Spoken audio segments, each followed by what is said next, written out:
আপনারা এখন দেখছেন দিল্লি শহরে বিশ্বের সবথেকে সুন্দর এবং সুউচ্চ যে সকল টুরিস্ট স্পটগুলো রয়েছে তার মধ্যে অন্যতম এই লোটাস টেম্পল। এই বাহারি ধর্মের উপাসনাগার এই টেম্পল এর ভেতরে কিন্তু মোবাইল ক্যামেরা, ইলেকট্রনিক ডিভাইস কিংবা ভিডিওগ্রাফি করা কোনো অনুমতি নেই।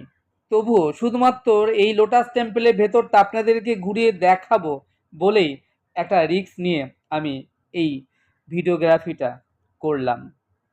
দিল্লি শহরে বাহারি ধর্মের এই লোটাস টেম্পল বা উপাসনাগার এমন এক বিশেষ স্থান বা পরিকাঠামো যে স্থানে ব্যক্তি একক বা বহু মানুষ একসাথে একত্রিত হয়ে ভক্তি, শ্রদ্ধা, ধর্মীয় অধ্যয়নের কাজ অথবা ভগবানের প্রতি প্রার্থনা বা গডের প্রতি প্রেয়ার করতে আসেন। এই উদ্দেশ্যে নির্মিত বিল্ডিংকে বলা হয় উপাসনাগার। লোটাস টেম্পল হলো এমন এক উপাসনাগার যেখানে বহু মানুষ একত্রিতভাবে সমবেত হয়ে উপাসনা করতে পারেন তার শ্রেষ্ঠ পরিকাঠামো। এই বাহারি ধর্মের প্রবর্তক বাহা উল্লাস তিনি বলেছেন, পৃথিবীর সকল মানুষ এবং মানব জাতি হলো একই পরিবারভুক্ত এক পিতামাতার সন্তান।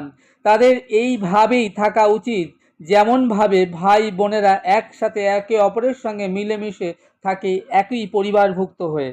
বাহা ধর্ম হলো পারস্য অর্থাৎ যার বর্তমান নাম ইরান এর বাহা উল্লাস এক ঈশ্বরবাদী ধর্ম।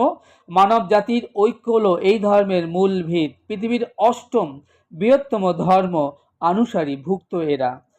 বাবি থেকে বাব যার অর্থ হলো দরজা বা ফটক। এই লোটাস টেম্পল হলো এমন একটি উপাসনাগার।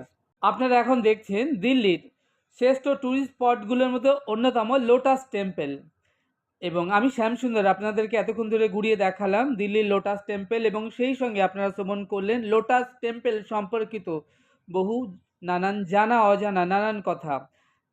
নেক্সট ডে আমরা যাব দিল্লির আরেকটি বেস্ট ট্যুরিস্ট স্পট, সেটি হলো কুতুব মিনার দর্শন করতে। আজ এটুকুই। আপনারা আমাদের সঙ্গে জুড়ে থাকুন আর ঘরে বসে দেখতে থাকুন দিল্লি ট্যুরের এই ছোট্ট সুন্দর সুন্দর ভিডিওগুলো। আশা করব আপনাদের বেশ ভালো লাগবে। চ্যানেলটি সাবস্ক্রাইব করবেন। আপনারা ভালো থাকবেন, সুস্থ থাকবেন, আনন্দে থাকবেন। তাহলে দেখা হচ্ছে আগামীতে আরও একটি নতুন সুন্দর ভিডিওর সাথে। সেই অবধি আমার সঙ্গে প্রেম সে বলুন রাধে রাধে।